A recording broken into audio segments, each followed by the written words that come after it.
ఎన్ని గంటలకు లేస్తారు మార్నింగ్? 5కి. ఎన్టీ రామారావు గారు 3ంటికి లేస్తారట. కొంతమంది అంటారు, చెప్తారు అనేవాళ్ళు. అదే 5కి లేచి మీరు ఇక ఇవన్నీ చేసుకుంటారు. అలాగే అంటే అదే ఆరోగ్యానికి కావాల్సిన. అదే తర్వాత టిఫిన్ ఏం తింటారు? ఇంట్లో ఉంటే ఫ్రూట్సే. మధ్యాహ్నం ఏమో మిల్లెట్స్,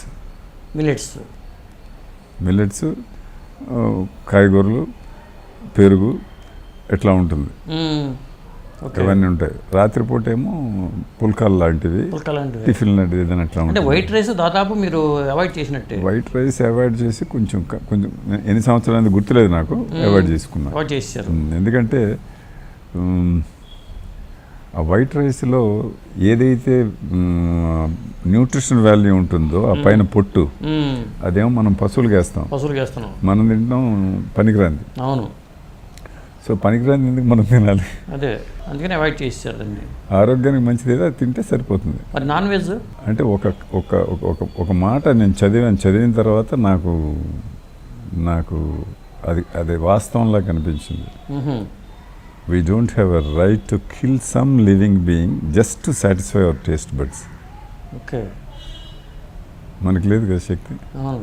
మామూలు కొంతమంది ఏమంటారంటే మొక్కలకు ఉన్నాయి, ఒక బ్రాంచ్ కట్ చేస్తే 10 బ్రాంచ్లు వస్తాయి. అవును. ఒక కాయ కొడితే ఇంకో 10 కాయలు పడతాయి. జంతువులకో లేకపోతే వాటికో ఒకటి తీస్తే మళ్ళీ 10 రావు కదా. అవును. అదే దానికి తేడా ఉంటుంది. అది అంటే పెయిన్ ఉంటుంది అంటారు. పెయిన్ అంటే మినిమల్ పెయిన్ అయి ఉండొచ్చు బహుశా, ఎందుకంటే సెంట్రల్ నర్వస్ సిస్టమ్ ఉండదు. I'm science student, science and mathematics. Central nervous system ఉండదు ఆ మొక్కలకి. జేసీ బోసే ఎవరు అప్పుడు మొక్కల మీద రీసెర్చ్ చేసాడు. అదే ఆ సెంట్రల్ నర్వస్ సిస్టమ్ ఎప్పుడైతే ఉండదో మనం వాటిని హర్ట్ చేసినట్టు కాదు. ఇప్పుడు దొండకాయలు ఉన్నాయనుకోండి, లేకపోతే బెండకాయలు ఉన్నాయనుకోండి, లేకపోతే ఏదో ఒకటి బంగాళదుంపలు ఉన్నాయనుకోండి, అవి మళ్ళీ వస్తూనే ఉంటాయి కదా. అదే మళ్ళీ మనం ఒకసారి చెప్పింది చాలా కీలకమైన పాయింట్. సెంట్రల్ నర్వస్ సిస్టమ్ అనేది చాలా కీలకమైనది. యోగాలో కూడా ఎడ సుషుమ్న నాడులు ఇవన్నీ ఏంటంటే ఆరోగ్యంగా ఉండేటువంటి ఆహారాలు. అదే ఇప్పుడు నేను ఒక ఇది చెప్పాను కదా. ఇది తర్వాత మన పక్క రాష్ట్రం ఒడిస్సాలో ఒక అతను వెయిట్ లిఫ్టర్, తిండికి లేదు అతని దగ్గర, ఆకులే తినేవాడు. ఆకులు తిని స్టేట్ బెస్ట్ వెయిట్ లిఫ్టర్ అయ్యాడు. అంటే అది వాటిలో ఎంత ఆరోగ్యకరమైన ఆహారం చూడండి. అదే అందుకే అంటారు ఆకులు తినే మేక కొండలెక్కుతుంది, మేకలు తినే మనిషి మంచం ఎక్కుతున్నాడు అంటారు. ఎస్, కరెక్ట్ కదా. ఇప్పుడు మామూలుగా ఒక మాట చెప్పండి, మీరు ఏనుగు ఏం తింటుంది? ఏం తింటుంది? ఏం తింటుంది చెప్పండి. అదే ఆకారం చూడండి, ఆరోగ్యం చూడండి. మరి మనం అదే అది అలాగే నీటిలో ఉంది, హిపోపోటమస్ అంటారు నీటి ఏనుగు. అవును, అది కూడా నాచు పీచు ఇలాంటివి తింటుంది కదా, ఆరోగ్యంగా ఉంటుంది అది కదా. ఇవన్నీ అంతే. అంటే శాకాహారం తినడం వల్ల ఎవరు సన్నబడిపోరు, ఎవరు అనారోగ్యం పాలవరు. మీ ఏనుగు ఒక్కటి గుర్తుపెట్టుకోండి. ఇంకోటి, మీకు స్పీడ్ దేంతో మనం మెషర్ చేస్తాం? స్పీడ్, హార్స్ పవర్ అంటాం కదా. హార్స్ పవర్ కదా. హార్స్ ఏం తింటుంది? ఉలవలు కదా. మరి అది ఆ స్పీడ్కి కారణం ఏంటి? ఉలవలు. అందుకే ఇప్పుడు అంతా మిల్లెట్స్ అవి తింటున్నారు చాలా మంది. మిల్లెట్స్ ఇప్పుడు కాదండి, మనకి ఎప్పటి నుంచి ఉన్నాయో. ఎందుకంటే ఇంగ్లీష్ వాడు వచ్చిన తర్వాత మనం చెడగొట్టాడు. అవును. ఇప్పుడు మా అమ్మ చాట్లో బియ్యం వేసి చెరుగుతూ సోమ గింజలు పారేసేది బయట. సోమలు అంటున్నాం, ఇప్పుడు సోమలు అని చెప్పి వండుకు తింటున్నాం.